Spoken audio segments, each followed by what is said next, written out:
Hello friends, welcome to our YouTube channel. आज हम इस वीडियो में बात करने वाले हैं 2018 दिसंबर पेपर 2 के हिंदी लैंग्वेज की। तो यहाँ पे हमने Hindi as a second language select किया है। अगर आपने फर्स्ट लैंग्वेज लिया है तो भी इससे कोई फ़र्क नहीं पड़ने वाला है। ये वीडियो आपके उतने ही काम की होने वाली है। तो आइए इस वीडियो को शुरू करते हैं।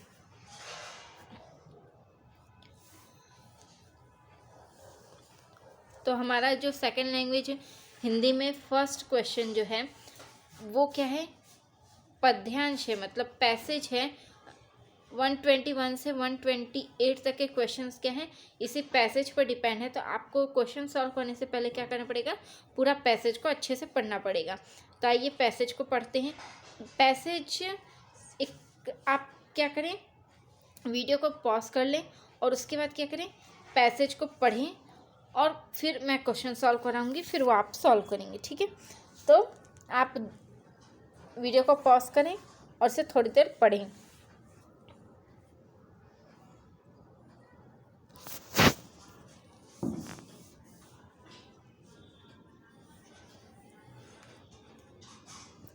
आई होप आपने वीडियो को पॉज करके क्वेश्चंस पढ़ लिए होंगे, पैसेज पढ़ लिए होंगे। अब हम क्वेश्चन सॉल्व करते हैं। क्वेश्चन नंबर 121, युवा कवियों की नई पौध से क्या तात्पर्य है। पैसेज को पढ़ने के बाद आपको शब्द दिखेगा युवा कवियों की नई पौध, इससे क्या तात्पर्य कहा गया है। क्या ऑप्शन में है वे कवि जो नए विषय पर लिख रहे हैं, या वे कवि जो अभी नए युवा हैं, या वे युवा कवि जिन्होंने लेखन शुरू किया है, या वे युवा कवि जो नए विषयों पर लिख रहे हैं। तो क्या हो जाएगा, इसका जो राइट आंसर हो जाएगा पैसेज के अकॉर्डिंग थर्ड ऑप्शन सही हो जाएगा, वे युवा कवि जिन्होंने लेखन शुरू किया है। ठीक है, जिन्होंने अभी अभी लेखन शुरू किया है उन युवा कवियों की नई पौध कहा गया है। नेक्स्ट क्वेश्चन है 122, पंजाब के युवा कवियों के लेखन का विषय है। पंजाब के युवा कवि के लेखन का विषय क्या है। क्या ये सुव्यवस्था है, न्याय है, भ्रष्टाचार पे लिख रहे हैं, या भावनाओं पे लिख रहे हैं। तो आज जब आप पैसेज पढ़ेंगे तो वो किसके बारे में लिख रहे हैं, भ्रष्टाचार के बारे में लिख रहे हैं कि हर जगह क्या है, भ्रष्टाचार फैला हुआ है। तो इन्होंने पूरे पैसेज में भ्रष्टाचार पे लिखा है पंजाब के युवा कवियों ने, तो इसका ऑप्शन हो जाएगा थर्ड। नेक्स्ट है 123 नंबर का क्वेश्चन, कविताओं का स्वरूप देशी नहीं है। वाक्य से अभिप्राय है, कविताओं का स्वरूप देशी नहीं है, इस वाक्य से क्या अभिप्राय है। ऑप्शन फर्स्ट है, कविताओं के शब्द पश्चिम से प्रभावित है, या कविताओं में शब्द पश्चिम से प्रभावित नहीं है, या कविताओं की अभिव्यक्ति पश्चिम से प्रभावित है, या कविताओं का प्रकाशन पश्चिम से प्रभावित है। तो कविताओं का स्वरूप देशी नहीं है। तो इसका क्या तात्पर्य है कि जो कविताओं का अभिव्यक्ति पश्चिम से प्रभावित है, पश्चिम मतलब विदेश से प्रभावित है। ठीक है, ऑप्शन देखते हैं, कविताओं के शब्द पश्चिम से प्रभावित है, तो ऐसा नहीं है, प्रभावित नहीं है। अगर प्रभावित नहीं होते तो वो देसी होते, यहाँ पे देसी की बात नहीं की गई है। और कविताओं का प्रकाशन पश्चिम से है, ऐसी बात नहीं है। तो हमारा थर्ड ऑप्शन क्या हो जाएगा, सही हो जाएगा। नेक्स्ट क्वेश्चन देखते हैं 124, अनुच्छेद के आधार पर बताइए कि किन का शोषण हो रहा है। हमें बताना है कि अनुच्छेद में किन का शोषण हो रहा है, कवियों, किसानों और कवियों का, या कवियों और मजदूरों का, या कवियों और लेखकों का, या किसानों और मजदूरों का। तो अनुच्छेद के आधार पर किनका शोषण हो रहा है, किसानों और मजदूरों का। ठीक है, नेक्स्ट क्वेश्चन देखते हैं। अगर आपने थोड़ा टाइम अगर पैसेज को पढ़ने में इन्वेस्ट किया तो आपके क्वेश्चंस क्या हो जाएंगे, इजीली सॉल्व हो जाएंगे। नेक्स्ट क्वेश्चन है, अनुच्छेद के आधार पर बताइए कि पंजाब प्रांत के आदमी सामान्यतः क्या पहनते हैं। कुर्ता पैजामा, कुर्ता लुंगी, कुर्ता और पैंट, या सूट बूट। तो पंजाब के जो प्रांत के आदमी जो हैं वो सामान्यतः क्या पहनते हैं? कुर्ता और लुंगी। ठीक है। उसके बाद नेक्स्ट क्वेश्चन है 126। कागज पर सीमित हो जाने से तात्पर्य है जमीनी स्तर पर बदलाव न आना, जमीनी स्तर पर बदलाव आना, जमीनी स्तर पर ऊंचा उठना या जमीनी स्तर पर ऊंचा ना उठना। तो कागज पर सीमित हो जाने का अर्थ है जमीनी स्तर पर बदलाव ना आना। सिर्फ जो बदलाव हो रहे वो सिर्फ कागज तक ही सीमित है, वो जमीनी स्तर पे उनका कोई भी यूज़ नहीं दिख रहा है, कोई भी रिजल्ट नहीं दिख रहा है, वो सिर्फ कागज तक ही सीमित है। नेक्स्ट है क्वेश्चन नंबर 127। इस पर पश्चिम का प्रभाव है वाक्य है। इस पर पश्चिम का प्रभाव है वाक्य कौन सा है? क्या ये संबंधवाचक है, विधानवाचक है, प्रश्नवाचक है या संदेहवाचक है? तो जो इस पर पश्चिम का प्रभाव है ये क्या है? विधानवाचक वाक्य है।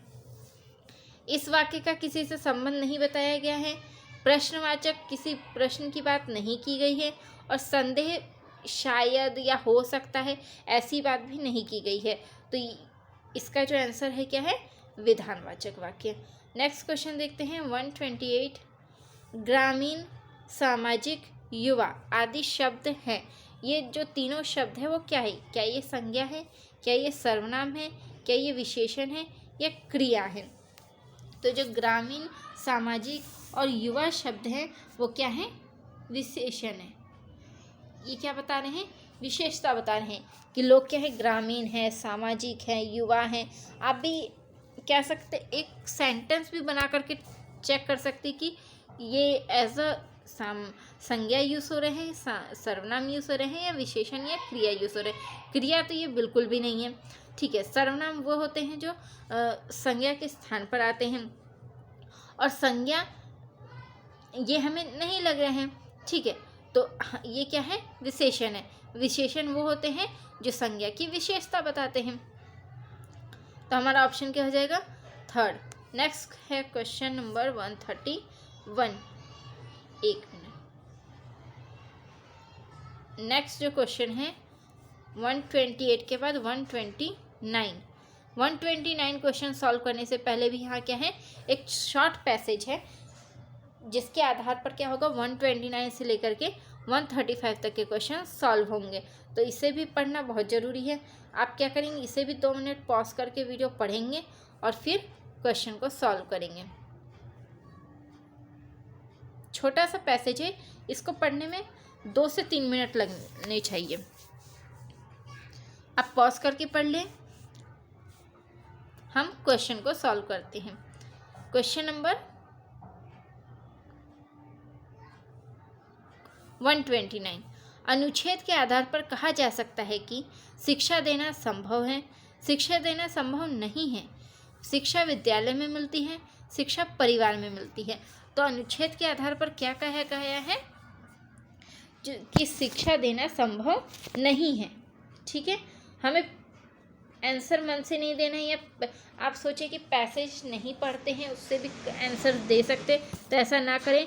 हमें जनरल तौर पे नहीं सोचना है, हमें पैसेज के अकॉर्डिंग ही आंसर देना है। तो इसका जो आंसर हो जाएगा वो क्या हो जाएगा? शिक्षा देना संभव नहीं है। तो नेक्स्ट क्वेश्चन देखते हैं 130। शिक्षक का काम है। शिक्षक का क्या काम है? फर्स्ट, विद्यार्थी को स्वयं से परिचित कराना, विद्यार्थियों को दूसरे से परिचित कराना, विद्यार्थियों को विषय से परिचित कराना या विद्यार्थी को शिल्प कला से परिचित कराना। तो शिक्षक का क्या काम है? विद्यार्थियों को स्वयं से परिचय कराना। नेक्स्ट क्वेश्चन है 131। स्व का प्रकाट्य डैश में होता है? रोशनी में, कर्म में, शक्ति में या शून्य में। तो इसका जो आंसर हो जाएगा स्व का प्रकाट्य किस में होता है? कर्म में। ठीक है। नेक्स्ट क्वेश्चन है 132। अनुच्छेद में खाद पानी देने, निराई करने का उदाहरण बताता है कि शिक्षक का कार्य बच्चों को डैश भोजन पानी देना का है, नियंत्रण करना का है, उचित माहौल देने का है या बागवानी सिखाने का है। तो खाद पानी देने का अर्थ से आप यहाँ पे क्या है, बागवानी बिल्कुल न लगा दें, ठीक है, या भोजन पानी भी न लगा दें कि हम खाद पानी ऐसा मतलब भोजन पानी देने की बात की गई है, या हम उन्हें नियंत्रण भी नहीं कर रहे हैं, हम क्या करें, उन्हें उचित माहौल देने की कोशिश करें। तो बच्चों को शिक्षक क्या कर रहे हैं, खाद पानी निराई देने का उदाहरण बताता है कि वो उन्हें उचित माहौल दे रहे हैं। नेक्स्ट क्वेश्चन है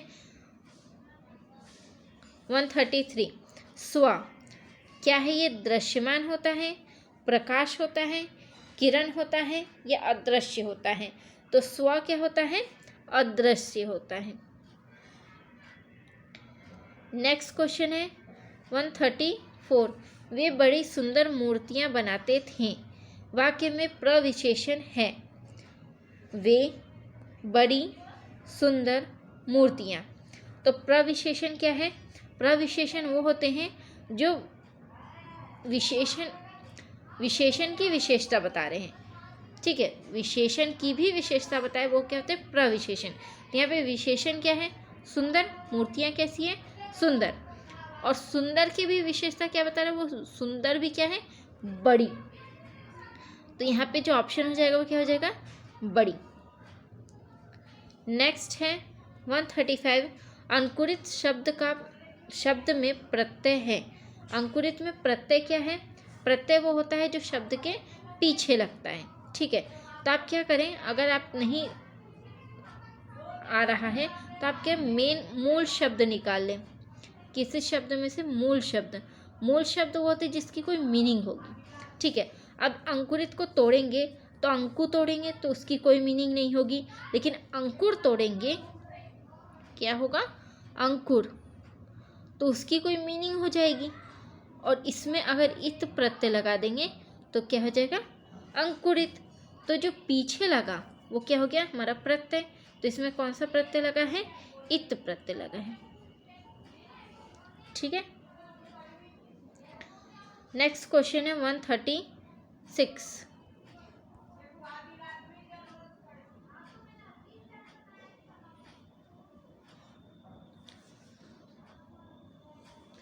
उच्च प्राथमिक स्तर पर भाषा सीखने सिखाने का एक उद्देश्य है। उच्च प्राथमिक स्तर पर भाषा सीखने सिखाने का क्या उद्देश्य है, व्याकरण के सभी नियमों को कंठस्थ कराना, या साहित्य की गद्य और पद्य विधाओं की रचना करना, या हिंदी भाषा के समग्र इतिहास के बारे में जानना, या भाषा के नियमबद्ध प्रकृति की पहचान और उसका विश्लेषण करना। तो उच्च प्राथमिक स्तर के बच्चे की जो सीखने सिखाने का जो उद्देश्य है वो नियम को कंठस्थ कराना बिल्कुल नहीं है, गद्य साहित्य की विधाओं की रचना करना ये भी नहीं है, भाषा के समय इतिहास को जानना ये भी नहीं है। हमें क्या करना है, उनका भाषा के नियमबद्ध प्रकृति की पहचान करना और उसका विश्लेषण करना सिखाना, ये उसका उद्देश्य हो जाएगा। तो फोर्थ ऑप्शन क्या हो जाएगा, सही हो जाएगा। नेक्स्ट क्वेश्चन देखते हैं 137, हिंदी भाषा सीखने के संदर्भ में कक्षा 8 में पढ़ने वाले बच्चों से यह अपेक्षित है कि वह हिंदी भाषा की समस्त नियमावली को जान सकें, हिंदी भाषा के मुहावरे और लोकोक्तियों को जान सकें, विभिन्न संदर्भ में हिंदी भाषा के प्रभावी प्रयोग कर सकें, या तत्सम प्रधान भाषा का प्रभावी प्रयोग कर सकें। तो कक्षा 8 के बच्चे हैं तो क्या अपेक्षा की जानी चाहिए उनसे कि विभिन्न संदर्भों में हिंदी भाषा का प्रभावी प्रयोग कर सकें, ठीक है। कक्षा 8 के बच्चे हैं, हिंदी को प्रभावी प्रयोग करना उन्हें आना चाहिए। तो नेक्स्ट क्वेश्चन हो जाएगा, हिंदी भाषा सीखने सिखाने के लिए अनिवार्य है। हिंदी भाषा सीखने सिखाने के लिए क्या अनिवार्य है, भाषा की पाठ्यपुस्तक की उपलब्धता, समृद्ध भाषा परिवेश की उपलब्धता, हिंदी भाषा की लिखित परीक्षा, या भाषा की श्रव्य दृश्य सामग्री की उपलब्धता। तो हिंदी जो भाषा सीखने या किसी भी लैंग्वेज क्लास के लिए सबसे इम्पॉर्टेंट क्या होता है, परिवेश। अगर सीखने के लिए सही परिवेश ही नहीं मिलेगा तो क्या हो जाएगा, बच्चा सीख नहीं पाएगा। तो ऑप्शन सेकंड सही हो जाएगा। नेक्स्ट क्वेश्चन है 139। उच्च प्राथमिक स्तर पर हिंदी भाषा के आकलन में सबसे महत्वपूर्ण है। सबसे महत्वपूर्ण क्या है हिंदी भाषा के आकलन में? हिंदी भाषा के व्याकरण की जानकारी, हिंदी भाषा की बारीकियों को समझ व प्रयोग, हिंदी भाषा के साहित्यकारों की जानकारी या हिंदी भाषा की मानक वर्तनी की जानकारी। तो उच्च प्राथमिक स्तर के बच्चों की जो आकलन में सबसे महत्वपूर्ण क्या है? हिंदी भाषा की बारीकी की समझ व प्रयोग। तो ऑप्शन सेकंड क्या हो जाएगा? सही हो जाएगा। क्वेश्चन नंबर 140 है भाषा अर्जन के संबंध में कौन सा कथन सही है? कौन सा कथन सही है? यह सहज होता है, यह सरल होता है, यह कठिन होता है, यह सीखा जाता है। तो भाषा अर्जन के जो संबंध में वो कौन सा कथन सही है कि भाषा यह सहज होता है। भाषा अर्जन क्या होता है? सहज होता है। भाषा अर्जन ही वो लैंग्वेज होता है जिसे हम क्या करते हैं? सहज रूप से सीख लेते हैं।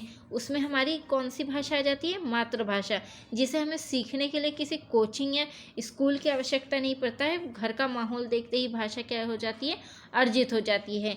लैंग्वेज 1 जो कि मदर टंग होती है, मातृभाषा, वो भाषा अर्जन के द्वारा सीखी जाती है। नेक्स्ट है क्वेश्चन नंबर 141। उच्च प्राथमिक स्तर पर विभिन्न विषयों पर आधारित पाठ्यों को पाठ्यपुस्तक में शामिल करने का उद्देश्य है। जो हम पाठ्यपुस्तक में पाठ्य शामिल करते हैं उनका क्या उद्देश्य है?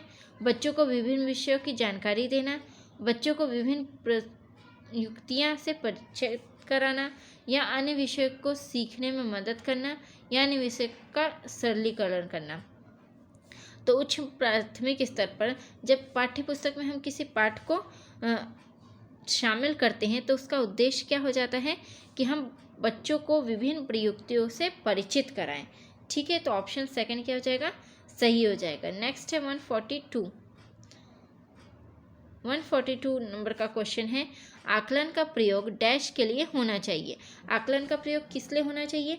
सीखने में मदद के लिए, कितना सीखा है को आंकने के लिए, परस्पर तुलना के लिए या भाषा की जानकारी के लिए। तो भाषा की कक्षा में आकलन का प्रयोग किस लिए होना चाहिए कि वो सीखने में मदद मिले।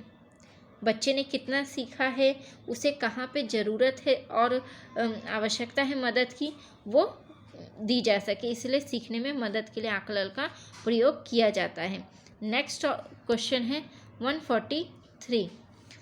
श्रव्य दृश्य सामग्री का प्रयोग तब उपयोगी होता है जब बच्चे उसे बहुत सरलता में समझ सकें, उस पर अपनी बौद्धिक प्रतिक्रिया ना दें, उसकी भाषा का अनुकरण कर सकें या उसे बनाने की प्रक्रिया में बता सकें। तो श्रव्य दृश्य सामग्री का प्रयोग कब उपयोगी होगा?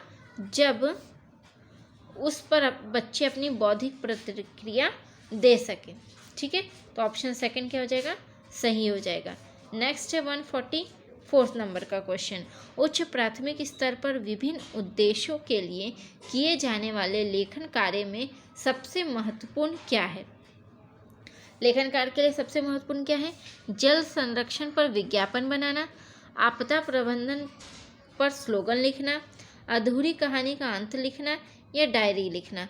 तो जब हम क्या कर रहे हैं, लेखन में सबसे महत्वपूर्ण जो होने है उसका उद्देश्य क्या है कि हम जब उद्देश्य कब सार्थक होगा? जब डायरी लिखना। उच्च प्राथमिक स्तर पर विभिन्न उद्देश्यों के लिए किए जाने वाले लेखन में जो सबसे महत्वपूर्ण है वो क्या है? डायरी लिखना। क्योंकि डायरी में बच्चा बहुत तरह की मतलब अपना अनुभव शेयर करेगा, अनुभव लिखेगा। तो डायरी लिखना क्या होगा? सबसे बेस्ट होगा। नेक्स्ट क्वेश्चन है 145। उच्च प्राथमिक स्तर पर हिंदी भाषा के आकलन का सबसे कमजोर बिंदु है। वहाँ देखिए बाकी क्वेश्चन, कभी क्वेश्चन में क्या आएगा? महत्वपूर्ण बिंदु, कभी क्वेश्चन में क्या आएगा? कमजोर बिंदु। तो ये आपको जरूर ध्यान रखना है कि किस बारे में बात की गई है। बहुत बार क्या होता है कि हम क्वेश्चन को आधा पढ़े या दिमाग में ये सोचते हुए कि हर बार महत्वपूर्ण ही पूछा जाता है, तो हमने ऑप्शन देखा और देखते ही से लगा देते हैं। तो हमें ये देखना है कि किस बारे में पूछा गया है। तो कमजोर बिंदु के बारे में पूछा गया है। आकलन का सबसे कमजोर बिंदु क्या है? लिखने में नए शब्द इस्तेमाल करना, लिखने में तार्किकता का समावेश, भाषा का सृजनात्मक प्रयोग या संस्कृति निष्ठा शब्दावली का प्रयोग। तो उच्च प्राथमिक स्तर पर जो सबसे आकलन का सबसे जो कमजोर बिंदु है वो क्या है? संस्कृति निष्ठा शब्दावली का प्रयोग। हमारा ऑप्शन 4 क्या हो जाएगा? करेक्ट हो जाएगा। नेक्स्ट क्वेश्चन है, भाषा और लिपियों के बीच भाषा और लिपि में कैसा संबंध है? एक निश्चित संबंध होता है, एक कोई निश्चित संबंध नहीं होता है, एक तार्किक संबंध होता है, कोई संबंध ही नहीं होता है। तो भाषा और लिपि में कैसा संबंध होता है? कोई निश्चित संबंध नहीं होता है। तो ऑप्शन सेकंड क्या हो जाएगा? सही हो जाएगा। नेक्स्ट क्वेश्चन है 147। उच्च प्राथमिक स्तर पर हिंदी भाषा का आकलन करते समय आप सर्वाधिक बल किस पर देंगे? सर्वाधिक बल, ठीक है, लिखित परीक्षा पर देंगे, मौखिक परीक्षा पर देंगे, पोर्टफोलियो पर देंगे या जांच सूची पर देंगे? तो सबसे जो सर्वाधिक बल देना चाहिए वो किस पर देना चाहिए? पोर्टफोलियो पर देना चाहिए, क्योंकि पोर्टफोलियो में ही बच्चे के बारे में संपूर्ण जानकारी मिल जाती है। सिर्फ लिखित परीक्षा करने से, सिर्फ मौखिक परीक्षा करने पे या फिर सिर्फ जांच सूची करने से ये जो आकलन है वो अच्छे से नहीं हो पाएगा। तो किस तरीके का प्रयोग करना चाहिए? पोर्टफोलियो। इसमें सारे ही बिंदु कवर हो जाएंगे। नेक्स्ट क्वेश्चन है 148। बहुभाषिक कक्षा में बच्चों की भाषाएं बहुत गंभीर समस्या है जिसका कोई समाधान ही नहीं है, या संसाधन के रूप में इस्तेमाल की जा सकती है, या एक जटिल समस्या है जो अन्य समस्याएं पैदा करती है, या फिर हिंदी भाषा की कक्षा से बाहर ही रहनी चाहिए। तो इसका ऑप्शन तो हमें सीधे सीधे दिख रहा है कि इसका जो ऑप्शन है क्या है? सेकंड है। वैसे आप क्या करें कि जब भी इस प्रकार के क्वेश्चन आए जिसमें कुछ नेगेटिव बातें कही गई हैं, उन ऑप्शन को आप सीधे सीधे अलग कर सकते हैं। इससे आपको सही आंसर ढूंढने में काफ़ी मदद मिलेगी। अब पहले ही ऑप्शन को देखते हैं। यह बहुत गंभीर समस्या है। तो बहुभाषिक कक्षा होना क्या एक गंभीर समस्या है जिसका कोई समाधान नहीं है? ये बात तो नेगेटिव कही गई है, तो ये क्या हो जाएगा? गलत हो जाएगा ऑप्शन। नेक्स्ट है एक जटिल समस्या। फिर बहुभाषिक कक्षा को क्या कह दिया गया कि समस्या कह दिया गया जो और समस्याएं पैदा करती, तो ये भी बात क्या हो गई? गलत हो गई। नेक्स्ट है हिंदी भाषा की कक्षा से बाहर ही रहना चाहिए। बहुभाषिक बच्चों को कक्षा में नहीं से बाहर रखना चाहिए, ये भी बात क्या होगी? गलत। तो इसका जो ऑप्शन क्या हो गया? सीधे सीधे हमें सेकंड ऑप्शन मिल रहा है। और अगर आप भी ऐसे ही कर सकते हैं कि जो ऑप्शन आपको गलत लग रहे हैं या नेगेटिव हैं उनको आप हटा दीजिए, तो आपको सही ऑप्शन मिल जाएगा। नेक्स्ट क्वेश्चन देखते हैं 149। उच्च प्राथमिक स्तर पर व्याकरण पढ़ाने की आगमन पद्धति में, आगमन पद्धति की बात हो रही है। जटिल से सरल की ओर जाते हैं, उदाहरण से नियम की ओर जाते हैं, नियम से उदाहरण की ओर जाते हैं, या व्याकरण की पाठ्यपुस्तकों पर केंद्रित रहते हैं। तो जब भी क्या पढ़ते हैं? मेथड ऑफ टीचिंग पढ़ते हैं, तो हम हमेशा आगमन निगमन विधि पढ़ते हैं, जिसमें हम क्या करते हैं? आगमन विधि में उदाहरण से नियम की ओर जाते हैं और निगमन विधि में नियम से उदाहरण की ओर जाते हैं, ठीक है। तो ये वाला जो हो गया ऑप्शन सेकंड, ये क्या? आगमन विधि पद्धति है। और जो ऑप्शन थर्ड है वो क्या है? निगमन विधि है।